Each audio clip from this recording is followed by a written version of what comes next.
Okay, very welcome. This is the Gothenburg Democracy Talk. It's the fourth Gothenburg Democracy Talks, which have been organized since the fall of last year.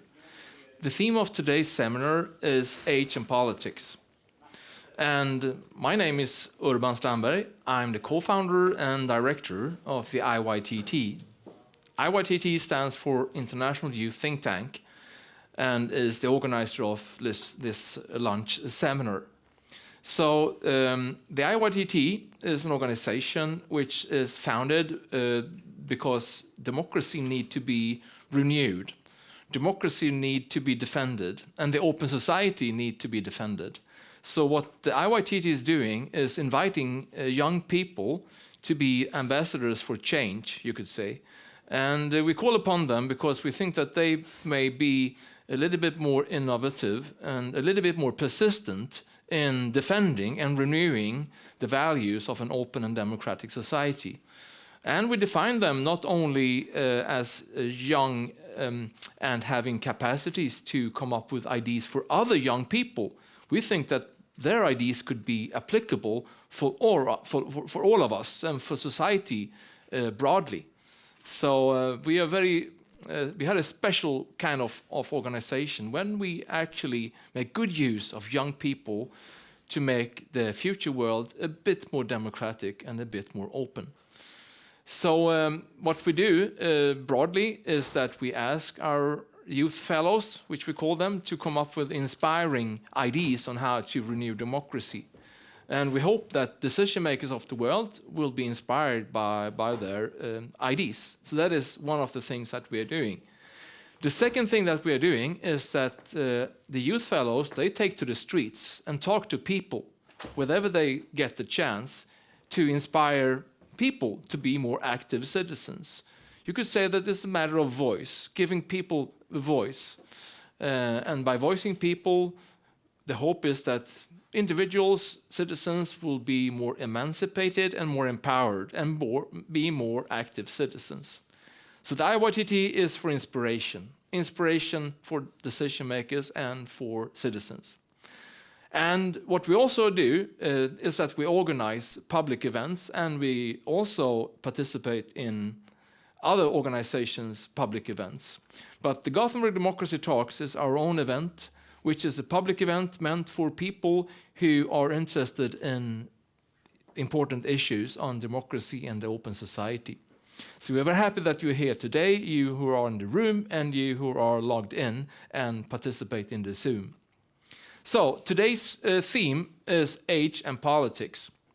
So this is what we will do for an hour, and we have three different parts of today's seminar. We will soon have a presentation of a very recent study covering the matter of what age and politics means in different countries of the world. And when that is done, we have a briefer presentation by a study that we have been doing ourselves. We have asked people, young people which are part of the think tank, what they say about the relationship between age and politics. And this is the first half of the seminar, those two presentations. And the second half will be a panel. We have three persons of different ages and different experiences that will discuss among them what they see when they think about age and politics. And we will wrap this up by a 5 minutes open Q&A session by the end of the seminar. So once again, thank you for coming here today. And if you think about things that you want to say, if you have questions or comments, note them, and please take the chance by the end of the seminar to voice them by sending them in the chat, or if you are on Zoom, or just raising your hand if you are in the room. Once again, very welcome. So this brings me to present our first contributor of today's seminar, Aksel Sundström. Very happy to have you here, Aksel. Thank you. So Aksel is an associate professor of political science at the Department of Political Science, University of Gothenburg, just across the street where we are now. And Aksel has just recently published a book together with an American colleague where they have been doing some quite extensive overviewing of what research has to say about age and politics. And we're so happy that you are here, Aksel, and now the floor is all yours to present what you have found and your ideas about age and politics. So thank you for being here with us today, Aksel. Thank you so much. I think it's fair to say that the democracy in the United States face a leadership challenge. So regardless of the outcome of the election 2024, the presidential election, I think it's fair to say that we will have a very senior presidency. So if we have Biden, we will face a president aged 86 years at the end of his term. If we have Trump, we will likely have a person at the age of 82 in the end of his presidency. And I think this illustrates a challenge that the leadership in the US faces generally. So the age distribution in the US Congress is also a very senior one. In the House of Representatives, the lower house is approximately 20 years older on average than compared to the American citizenry. So we have older leaders compared to the distribution of age in the general population. And I think this trend also is valid for many countries, I would say a majority of the countries across the globe. A situation where those making the vote choice is generally much younger than the ones elected to office and making decisions. So this is a very stylized illustration, but I think you can imagine then if this is the age distribution of different cohorts, those in leadership positions tend to be much older than those who have elected them. So this again is very stylized, but the chunk of politicians that are in the lower end of this distribution is very small compared to the one in the electorate. And this is the main theme of my talk, that this, I think, constitutes a problem and actually a democratic deficit. And I will try to walk through the line of argument that makes me make this assumption. And also in this talk, I will not only talk about the problem, but also the kind of framework that we can think about age and politics and representation, how to make sense of this, in my view, very complex issue. I'll make some brief empirical highlights to give you some sense of what this looks like in the world, and also try to give some inspiring examples of what I'm doing at the moment that I think ties into this discussion. So this is what I will talk about, and I'm very enthusiastic about this topic. I think what's neat about this problem is that it's getting started. So we see more and more work and interest coming out. So this is kind of in the forefront of political science at the moment. So it's quite fun, and I'm enthusiastic about this. So I think as a starting inroad into this topic, I think we all can think that youth is a rather difficult concept. We don't have a objective womb, we don't have a religious denomination, something objective. So youth is difficult to wrap our heads around, because there's also the cultural dimension. Being young varies across ages and countries, right? It is also, on the individual level, it's temporary, right? So we will all leave this category, and it might be fluid. So there's an idea of social identity. So it is different than other social categories. If you think about ethnic identity or gender, or so age is different, and especially the upper boundary is not objective. So this is something we need to consider, I guess, when we think about youth, what it means. In this book, or generally in the literature, we try to think of, so first of all, we focus on adults, those being older than 18 years, because that is often in democratic societies when the formal process, the age of majority and so on. So this is a pragmatic choice, but also just because legally the age of majority is often where things matter. And then in the literature, the upper boundary is often 35 or 40 years. But as you can tell, this is not a given, so to say. There's a big discussion in political science and sister disciplines on this problem of social groups' absence. So we know that most legislators out there, they consist of men in the middle age and in the dominant ethnic majority. So there's been a lot of work trying to understand how we can think about this problem from a democratic perspective, the absence of other social groups, women, ethnic minorities, and so on. And indeed, there has been attempts to theorize about this. Can we think about decision makers only as representing the group they belong to? That might be a problematic way of thinking about our representative democracy.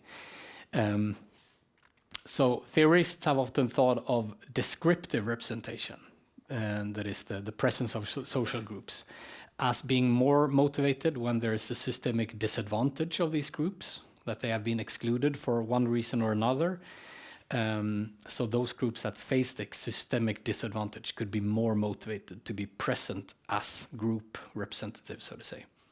And with this comes possibly the risk of essentialism, the whole debate of identity politics, and also the counter-argument maybe, are they only able to represent their own groups? So there's a lot of interesting theoretical tensions here, I think.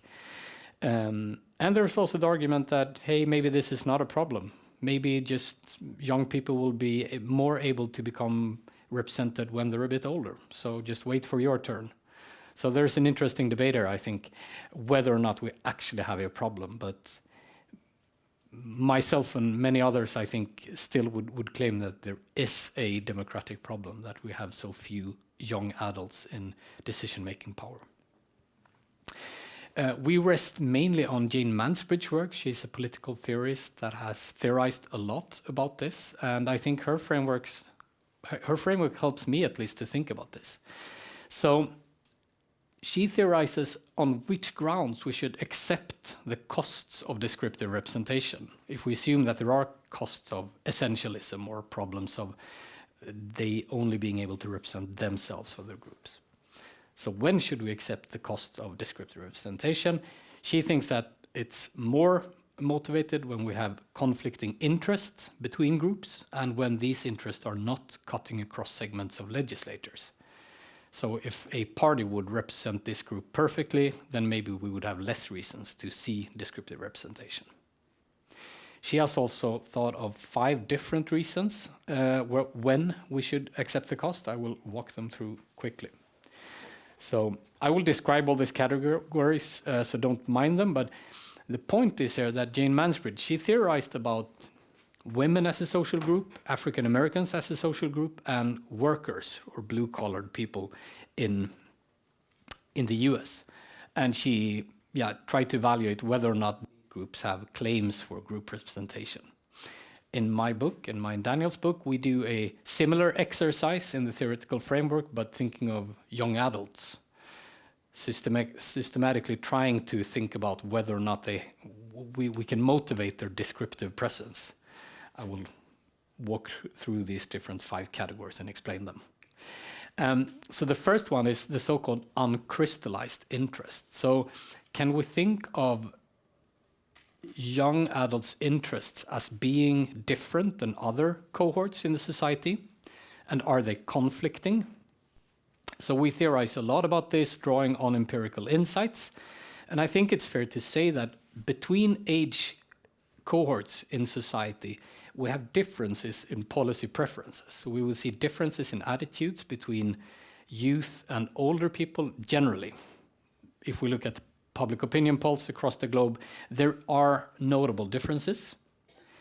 And second, there is an argument to make that issues favored by older generations is more favored in the system. So the policies enacted are more likely to be in favor of somewhat older generations. And thirdly, there are policies, if we think about some policies, favor some generations differently than others. So the climate issue is one of them. Obviously, the inability to act now will affect future generations and not the senior generation of today. So this is maybe a no-brainer, but I think there's an argument to make that there is some sort of cleavage at least, and it is not as politicized as I think it could be in one sense in legislatures today. Second, Jane Mansbridge has a category of whether a social group has been seen as unfit to rule. And I think there's plenty of anecdotes or systematic insights to suggest that young adults often have been described as not being fit to rule. So they are not wise enough is a very old theoretical proposition, or that they are unfit for different reasons.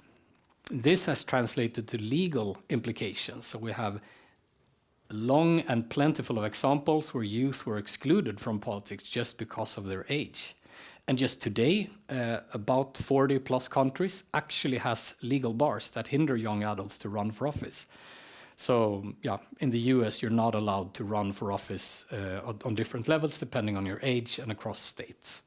So this is a notable example, I think, where youth are actually excluded, young adults, just because of their age. And in some countries, such as in the UK, this has actually been a quite vivid discussion on whether or how we can bar away these rules. And the third category that Jane Mansbridge discusses is the kind of possible diminished legitimacy of decisions. So if we have one group excluded, will this group feel less legitimate of the choices being made? I think here we have mostly anecdotes. We don't know too much about whether youth are feeling alienated or excluded because of the age of decision makers. There's people saying this. I would say that we don't know really systematically if youth feel that choices being made today are less legitimate because there's more work to do here. I just pulled this quote. I think this was in the last election in the US. There was this very vivid quote from a young voter basically saying that he doesn't relate to these old politicians at all. So just to illustrate the idea here that we think could be going on. The fourth category that Jane Mansbridge talks about is something called communicated mistrust. I think this relates more maybe to the role of African Americans or other excluded social groups where you really feel that there is a wedge in trust between those in power and those excluded. Could we see a communicative gap between young adults and older adults? No, I'm not so sure. So maybe this is a category where this framework wouldn't really motivate the case here. There was a discussion regarding the gun reforms in the US, where some commentators in media were very dismissive of the big, massive protest of very young students trying to get a ban of assault rifles. So we could find some illustrations of, I would say, a condescending attitude, but maybe not a communicative gap. The fifth and the final category that Mansbridge frameworks deals with is the issue of whether or not this group is represented in other ways outside the formal political system. And I don't really see this happening with young adults. There's not really another venue where young adults can get their voice heard that is important enough, I would say. So I wouldn't say that would compensate their absence in formal politics. So yes, we have student organizations, NGOs, and so on, but maybe not as important as we would like them to be to compensate for their absence, I would say. So all in all, if we look at her framework, I would say that youth fit to this category. We can motivate why this is a problem, and I would like to say that we can make the claim that youth ought to be more represented as a group if we look at these categories. So this relates to the big discussion on youth's low turnout across the globe. So youth as a cohort, they're least likely to participate in formal politics. And this matters because we know that theorists have said that that is a democratic deficit. If one group is less participating, then we have a problem. And specifically, if youth do not participate, I think it's fair to say that decisions overall could be seen as less legitimate. They're not really anchored in the general public. We also know that this so-called grey vote the vote of the seniors is considered more important. So political parties, if they are rational, in many countries, maybe not in Sweden, but certainly in the US, they would target senior voters to win votes, not so much the young voters. And there's indications in different settings that parties are very strategic in trying to cater to older people rather than younger people, those that vote and those that don't vote. Younger voters matter less, right? Because they will be less likely to vote. So there's kind of a shift in many countries where parties are more attentive to the policy needs of the more senior people.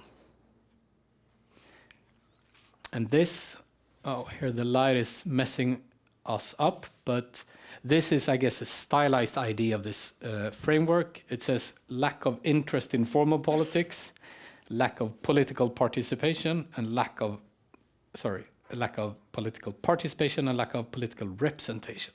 So our idea is just to illustrate that I think there are feedback effects here, that a society with low presence will also be a society where young adults infer that this society is less welcoming to asking me to participate. I will be less likely to actually participate in politics, and we will probably have a negative cycle. So if we compare a country such as Sweden, I would say we have a very high political participation of young adults, we have a high representation, and we have a high interest. In many other countries, this is certainly not the case. We have a low participation, representation, and interest. So think of this as kind of a stylist idea, but I think it illustrates the argument that we're trying to make here.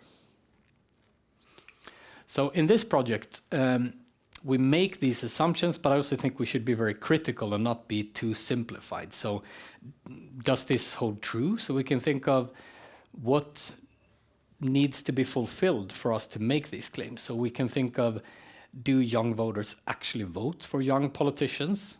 Do elections with younger candidates give higher participation? Are the views of young people among the elected reflected of younger politicians? I would say we don't really know this yet. Or do young politicians actually act differently once in power? So I think these are crucial questions that we should think about and not be too uncritical when we think about the role young people might play in politics. So in this group, in this book, we try to take a very comparative stance, meaning that we look at countries across the globe, and this is the first book trying to do this. It has a global scope, and it looks at parliaments, cabinets, and candidacies, so these running for office and those making it to the office. So it's a rather broad stroke story. And it's interesting that very few people before this book had been interested in age and representation per se. So actually, when you look at data, there is no one measuring the absence of young adults out there. So there's no information on the age distribution of those in parliament. So just to illustrate quickly, we are running out of time, but this is what we did manually. We coded the age of those in parliament across all countries. We did this through actually looking at biographies and coding, but also used some web scrape data. So what this gets us to is some distributions across the globe so that we can map more or less for the first time how old are those in power. Quickly, I can just say that this is the share of young MPs. So here is 0 and here is 10. So overall, across the globe, there are quite few percentages of young MPs in parliament. And if we think of a ratio measure, meaning that 100 would be the perfect ratio, that young in the citizenry are by the same share in the citizenry and in the parliament. That would be 100. Most countries have a 0. So it is a very skewed ratio. So if we think of an African country where the population is very young and the pool of politicians is very old, that is actually what's happening in most countries. So the empirics tell us that youth are really not that present in politics. and trying to explain this across countries. Just briefly, we theorize on different ways of explaining this, thinking of formal institutions, rules across the globe. So we can see those countries that actually matter, countries where young are much more likely to become elected, such as Sweden. Sweden is a prime example. We have a proportional electoral system, and we do not have age barriers for candidacy, for example.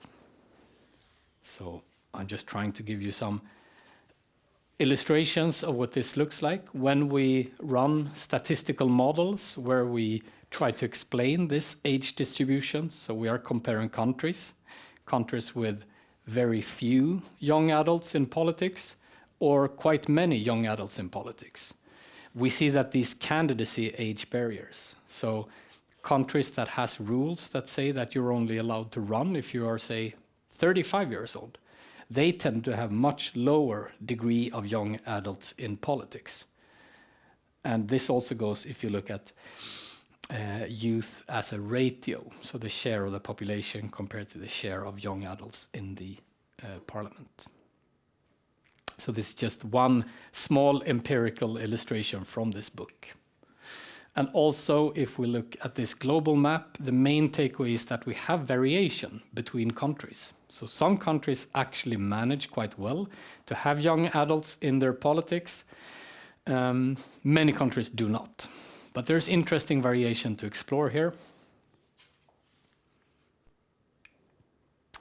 And just briefly, in our book, what we do is that we not only look at parliament, we try to look at parties, which parties are better than others. We look at candidacies, which young adults make it to power and which type of young adults do not make it to power. We have an in-depth study of Sweden and Switzerland. Although both countries are European, they are contrasting in the sense that young adults are very it's very difficult to win an election in Sweden if you're a young adult. In Sweden, we are more or less the best country in the world if you're a young adult and you want to run to the office. So we try to make some inferences from this.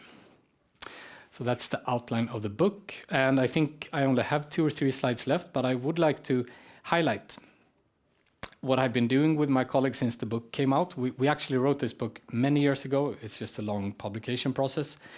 We have now the first data set website where you can find figures on this. So we have been trying to make a service to the public to map this ourselves and make this public. So we published a piece explaining this data, and we made a website where this is downloadable. So now we have users from all over the world that can very easily, I think, download this, and they can try to make their own analysis. So we hope to make a contribution to the public. And I can also mention the title is a bit messed up there, but it's supposed to say overview. We just wrote a review article on this. So if you're a student or if you know a student that could be interested in this, there's a short and very condensed piece on this topic as well.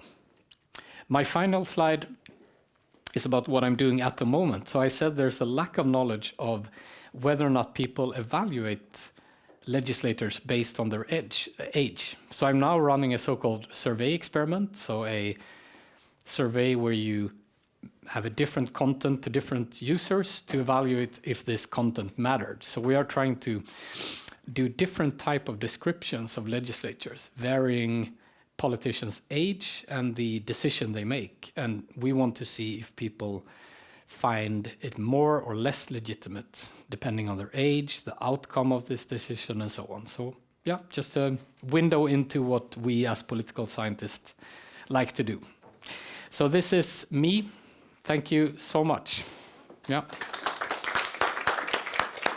Thank you so much, Aksel. What an amazing overview you have been given to us, and what an amazing effort you and your colleagues have been doing. And we had discovered that already in your presentation, but then when you came up with the slide showing us about the open data sets, the archive open up just to set that up and to give it available for researchers, but for the audience, I mean for the citizenry. What a thing. Really amazing. So Thank you so much, Axel. We will absolutely, from the IYTT, we will keep track on you, and because, well, we are in the same vein, you could say. So, thank you, Axel. Thank you. So now we're moving on to the second part of the presentation of today, and that is will be done by Erik Torsak. Erik is an assisting fellow of the IYTT. He holds a degree in the history of IDs, and he will now present the results from a panel round in the IYTT Youth Panel. Because thing is, the IYTT annually organizes a youth conference every November. The 5th conference will be now in this November. And the people in the age span 18 to 24 apply to the conference in open competition. Actually, last year, more than 200 individuals from 57 countries applied to the conference. Anyway, and we admit only 24 because this is a very dedicated conference. Anyway, those who apply but who are not admitted to the conference, they are invited to engage in the IYTT in what we call our youth panel, meaning that we occasionally send round questions on themes that we are working on in the IYTT. And those panelists are now more than 180 persons from 43 different countries. So we use them, you could say, and we give them the opportunity, you could say, to put in important ideas on topics. So this is the background, and this is the presentation of you. So please, Erik, now you will have the opportunity to present what these young people have been saying on the matters of age and politics. Thank you, Urban. Well, Urban already explained the origin of the panel, and I just want to stress that the purpose of our youth panel is not research or statistics like what Axel does, but rather it's a matter of inspiration and innovation. So that is the light that I wish you to consider this survey that I present to you here today. So it's not a representation of young population as a whole, but just an inspiration to think differently about the issues that we talk about here today. So this time around we have asked our panel for questions about age and politics. And every question is in a yes-no format, but with the possibility to elaborate. So the idea is to get our respondents to take a clear stand on an issue, but to explain the reasoning behind their position. So I will now give you a brief overview of the results, and I think that you will actually be able to recognize many of the arguments discussed by Axel in the previous presentation. This is, we already discussed this. The first question is, do you think that there is a problem that young people are underrepresented among politicians? And as you can see, a very strong majority answers yes to this question. They think it's a problem. And they provide a wide variety of reasons for this. Many relate to what they believe is the shortcomings of how older politicians rule. They say that old politicians don't understand young people. Old politicians don't understand the problems and issues of today. They don't understand the challenges of the future. And they think about themselves first. Other arguments consider it from the other perspective, rather like what have young people to offer as politicians. And they claim, for instance, that young people have fresh ideas. They present the idea that young people can connect better with young voters. And some also mention the aspect of justice, that young people should take part in making the policy that they are subject to. And as you can see from I just provided one sample quote. Many of these ideas are coming already in this first quote. The second question is, do you believe that age matters in politics? And as you can see, here the panel is a bit more divided, but still a strong majority answers yes. But the answers, the elaborated answers become more diverse, considering various aspects of age and the resources that different ages have to contribute to politics.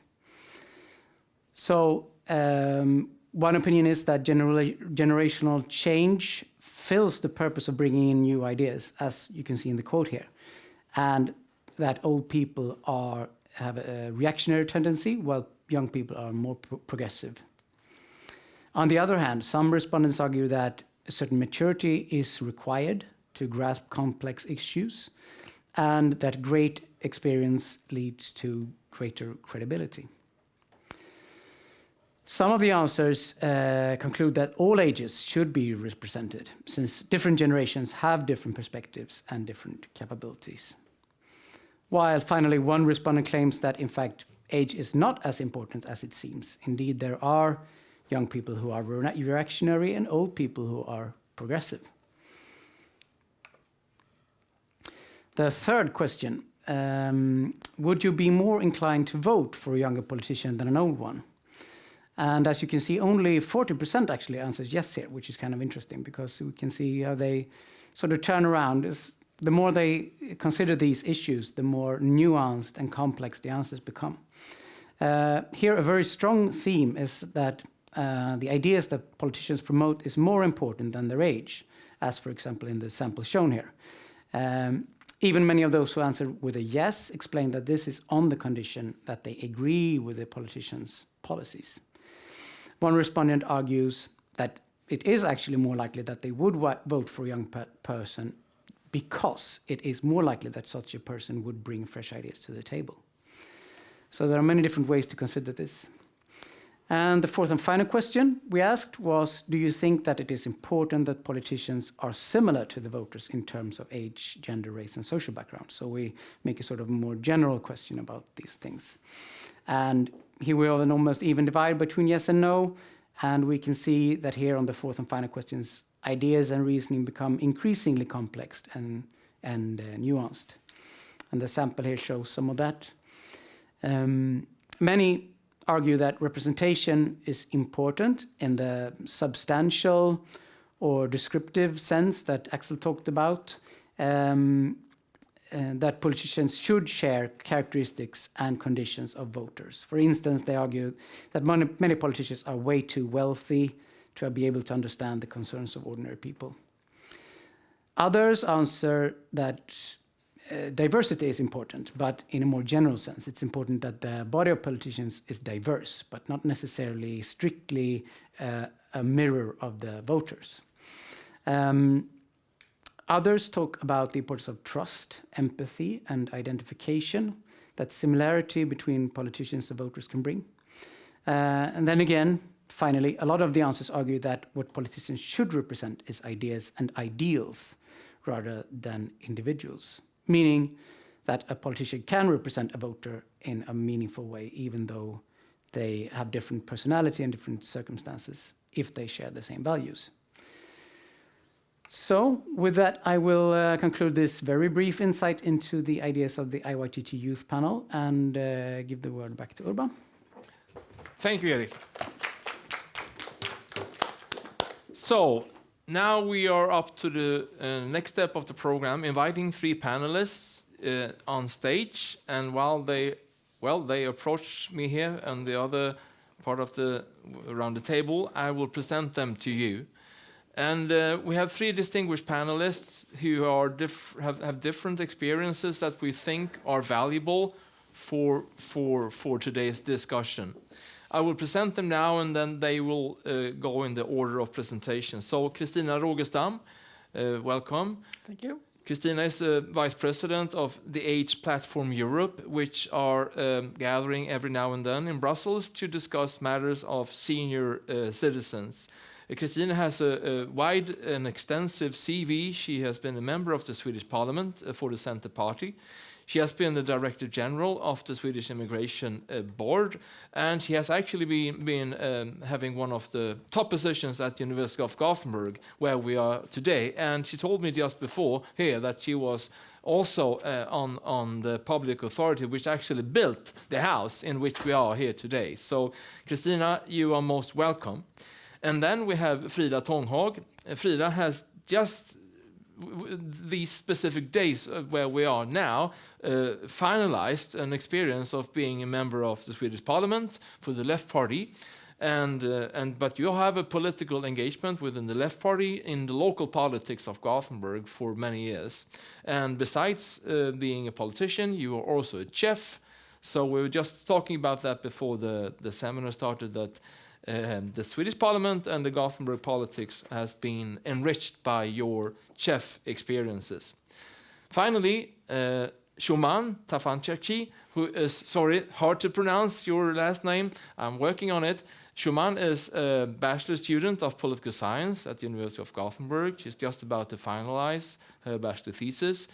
And she's a youth fellow of the IYTT since the youth conference in 2020, serving many different capacities within the IYTT.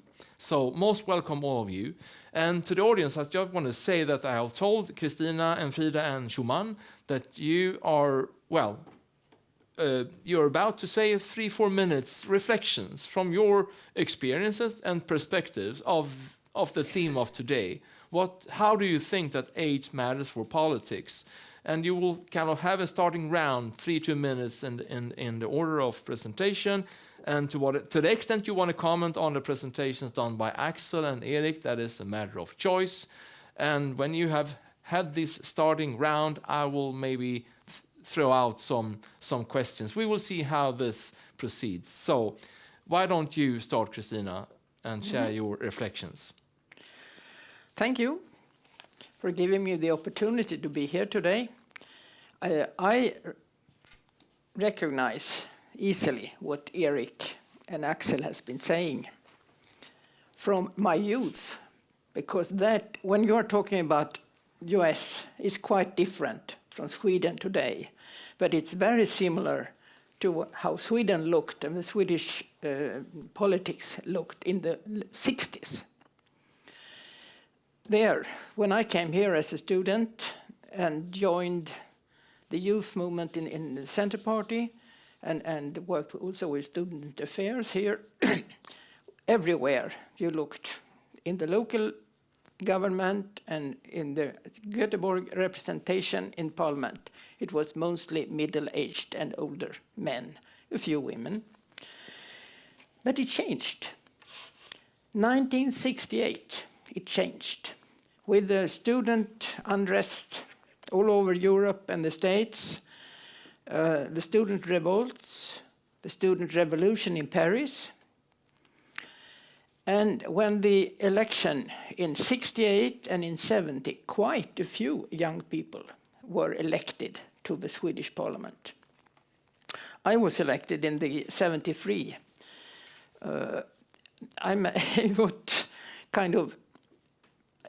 I was young, but I was also a woman. And in the 60s started the pressure for getting more women into politics, and especially in the parliament. And that got more and more, or better and better representation for both, or for women, but perhaps that lowered a little then for young people. Then came the pressure of getting people into parliament who were non-Swedish or had a non-Swedish background. And slowly. But then after 2000 or something like that, it has been much better representation also from them. And if you look now, the 8 parties we have in the parliament, 2 of them has party leaders with that type of background. Nooshi Dadgostar from the left and Muharrem Demirok from the Center Party. So now we have not just now, but during a couple of years, we also have had very young persons in the lead of parties, both for the Greens, and Annie Lööf for the Center Party was under 30 when she was elected. So the Swedish politics looks very different from the figures you showed us. You know which group is not there in the parliament? But fairly good representation in the local, that's the elderly. I checked this morning, and it's it's more, it's, if you take 35, it's almost 50 persons in the parliament. Above 65, it's 13. And that's much better than it was the last period. So the Swedish politic is quite different from the States. If the elderly or the seniors should have some representation similar to the numbers that we are, we should have 75, 80. So that would be a very strong press on this still rather bulk in the middle of seeing to it that the young people has a fair representation, but also that the elderly has it. And we can see very clearly that our voice is needed in Parliament. We are much better represented in the local government and in the regional ones, but not in Parliament. So I would prefer one thing that we discuss quite a bit in H Platform Europe concept is solidarity between the generations, and young people and elderly kind of join forces and work for both of us to have a fair representation in government and in the Parliament. And if you go to the government, the oldest one is the Prime Minister. He is below 60. But you still have one young person with the klima and whatever her title is. So we are better represented when the elderly, when it comes to the Swedish situation. And the problem here is ageism. You think that we are out. We should be out. Too many think that all of us have been very old and gaggy and don't been able to take care and take good decisions. But we have an experience. We have been through a lot of different things, and we would give another perspective to many of the decisions. So let's help each other to see that both of us are have a fair representation. Thank you, Thank Christina. you. And the fine thing, one of your experience that you have is where you started your reflections, that you remember 1968, which Yes. was a turnover for many political reasons, and well, people who were living in those times couldn't have that experience. So that is a very downright example of what you are saying. Thank you. So Frida, what's your take on Asian politics? I have a kind of different take than Christina because I'm not that old yet, so I don't have that perspective. But what I see is like the first slide that Eric showed, if it's a problem in politics that we have less youth people. And I would say it is, because today we have old men deciding rules in society that young people is going to live in. And the young people is the one carrying the society forward.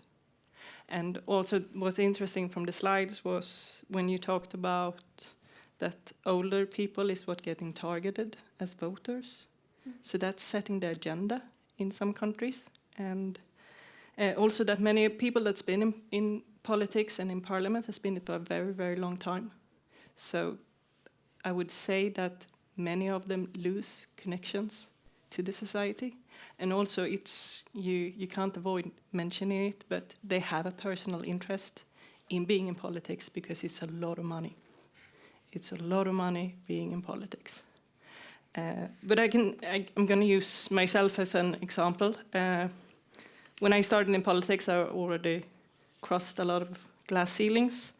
I'm a woman, that's the less of the problem. But when I started, I was 29. I'm working class, and I don't have a higher education. But what I also can say is that it's hard even for me to follow how society changed. Because I'm colored from my upbringing, like was in the 19th and early 2000s. And I know that the society changed, and I know that questions that young people is concerned about, it's even hard for me to follow. So I would say that it is a problem that we don't have youth representation in politics. We're missing a generation, and what will happen to the next generation, and what will be the take on a democracy as it looks today. But I'm also going to say that we have a positive taking on it, and that's what Christina mentioned. That's the ones that step forward, that is a bit younger. That's younger women. Younger women stepping forward and taking a place, and also as it is through all societies, when you talk about high jobs and being high educational positions like doctors and lawyers and all of that, it's also women that steps forward because we've been giving a chance to do it, and that's thanks for people like Christina that's make it easier for me to step forward. But yeah, I would actually say it's a big problem, and we don't know how it will develop over time either. So yeah. Thank you, Frida. And very telling. I mean, the broader thing about representation that we actually tried to mirror in our panel study that you were saying with your own example. You have different glass ceilings. You have the class background, the non-academic education background, the women background, and the being comparatively young too. So I think that was very valuable to underline how youth as a category of representation is one among others. So thank you. And I can say just quickly, I was 29 when I got elected for the local government in Gothenburg. I'm 34 today, and I've been in parliament, but people still question my right to be there, if I'm competent enough, and because of my age to start with. And we're not that many. That's very telling and depressing to hear. So, Shuman, you are the youngest, and so now the floor is all yours. Yeah. Well, first I have to comment on Christina's opinion about what Aksel said, that it's called grey votes, that if it's not the government, then parties target more people who are more seniors to attract their votes instead of focusing on the young people. And there's this kind of solidarity that really needs to be connected between both underrepresented groups. But from where I see it, it should be more open to people, that it's not just the youth that are underrepresented, but also the seniors. But when it comes to parties, when there are elections, why don't we put the face of the young people on those parties and talk to them and show the young voters that, hey, we're here. There is people that are caring about us, that want to represent us. So I really understand the way of thinking with the grey votes. However, what you mentioned, Frida, that not you just being elected as 28-year-old in the local... but that's 5 years ago. Yeah. I'm just talking how you started, and you were a woman and young, but also makes me remember that youth, as what Aksel said in the beginning, that it's very fluid. So you have to also put that in mind, that it's not just your age, your experience, your gender, what kind of political ideals and values you have, which makes it even more harder to see the youth as a group, as a homogeneous group. So I do understand that. However, what I think when it comes to less experience, because when I read the questions of the poll we did, the IYTT poll, when there was a question, would you be okay with voting to a younger politician? My own answer surprised me, because I said no. But why is that? Why would I say no to a younger person that probably has a better chance of representing my own opinions in the local or national parliament? It's because I think of it as experience. So, but maybe that's also a bias I have, which is, Well, there are negativities of being young and going to a very complex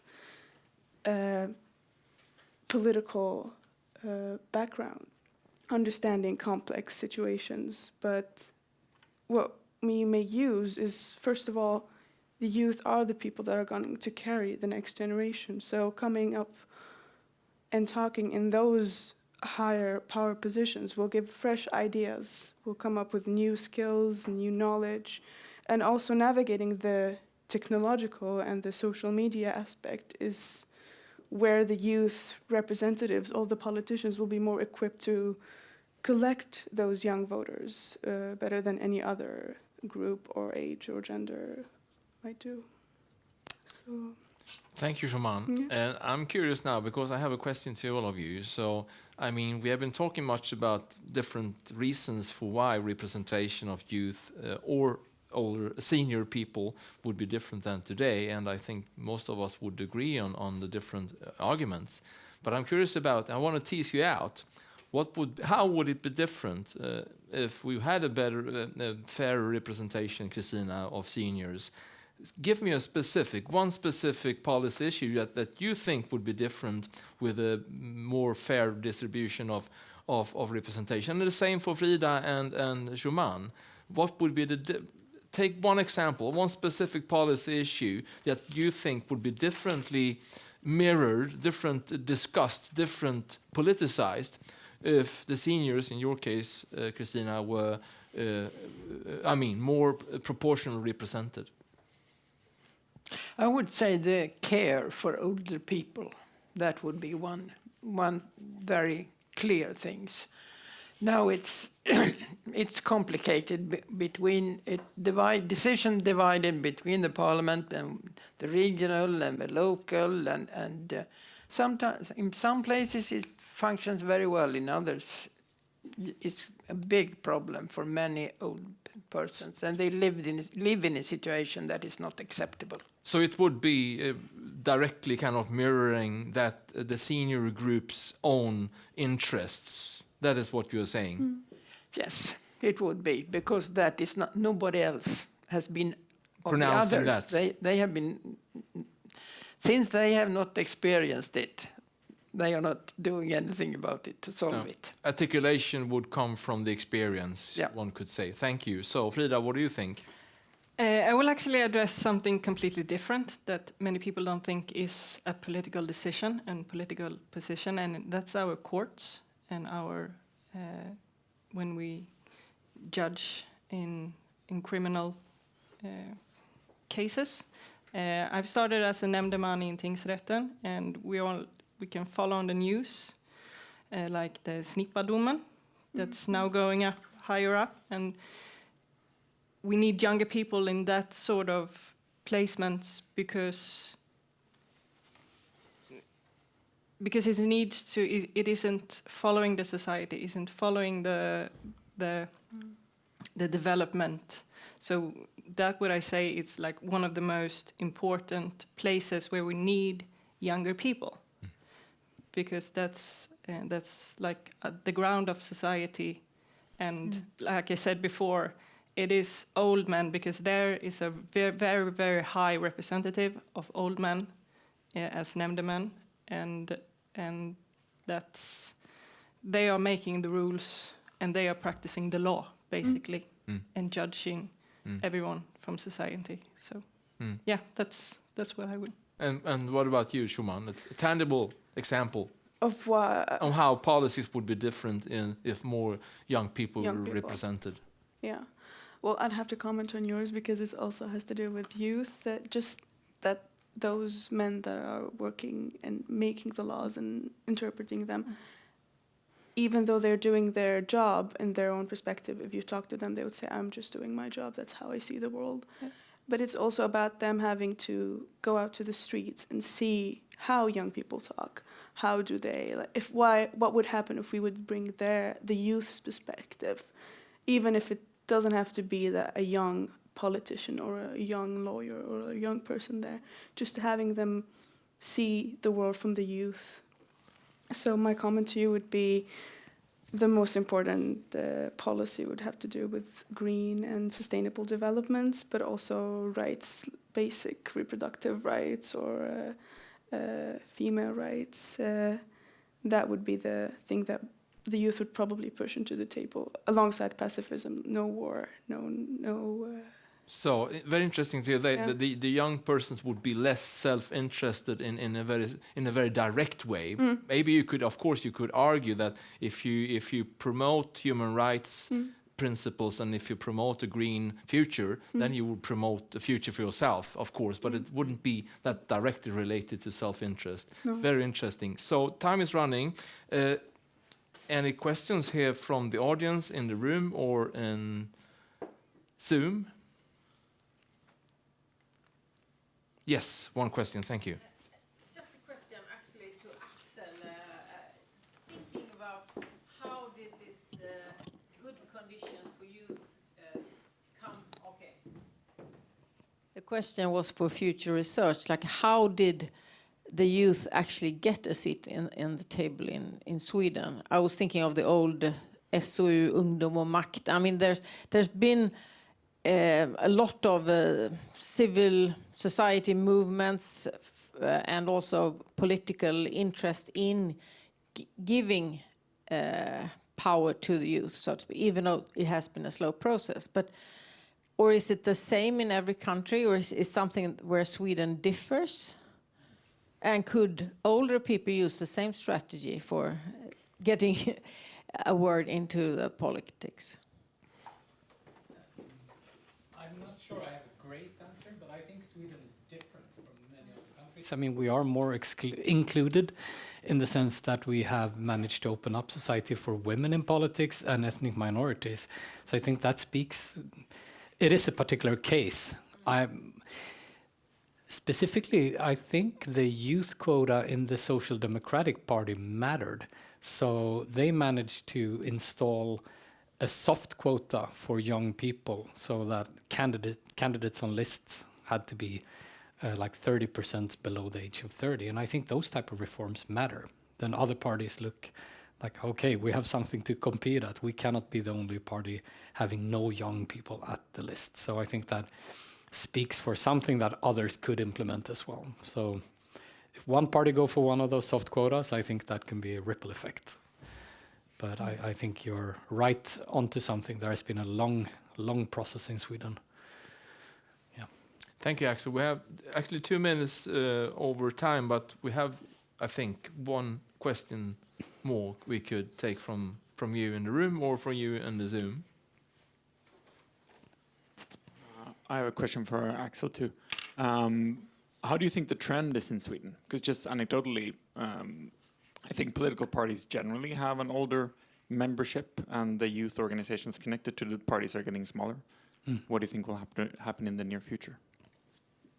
I think you're right, and I think there is a problematic connection to civil society that we see some organizations actually arguing that people shouldn't be involved in formal politics. So there's an interesting trend if we think about the Green movement, that they are actually pushing members to be active outside of formal politics. I think that is interesting. I don't want to make a judgment, but I think that is a very interesting trend. If that would be the case in more civil society organizations, that we see a push for alternative ways of organizing. So maybe that's something we will see more of. Youth organizing outside of these formal activities. I think the youth organizations are rumored to be quite top-down and elitistic in the sense. I think that's a general tendency, that they have become quite professionalized. So I can imagine that many young people feel that they are not very easy to rise in, that they are not flat organizations, so to say. So yeah, that's a short reflection. Yeah. Thank you, Axel. And so this brings us to a conclusion. First of all, I want to thank Axel, Erik Torsak, Kristina, Frida, and Schumann for presentation. I want to thank you, the audience, for being with us today, and that is you in the room and you who are on the live stream. And I will end by saying two things. First of all, I want to advertise our democracy handbook. It's just coming from the printer, so go to the IYTT website and find the different examples of inspirational proposals that our youth fellows are presenting in this handbook. And the second thing I want to say, be attentive. We will be back here with the Gothenburg Democracy Talks for the fall. Early fall, will we present a policy brief and a working paper on degrowth economic theory. This will be something extra, I can assure you. So are you interested in discussing the ramifications of the economic structure of our contemporary society? Be attentive to the next Gothenburg Democracy Talks. So once again, thank you for coming and have a very nice day. Bye-bye.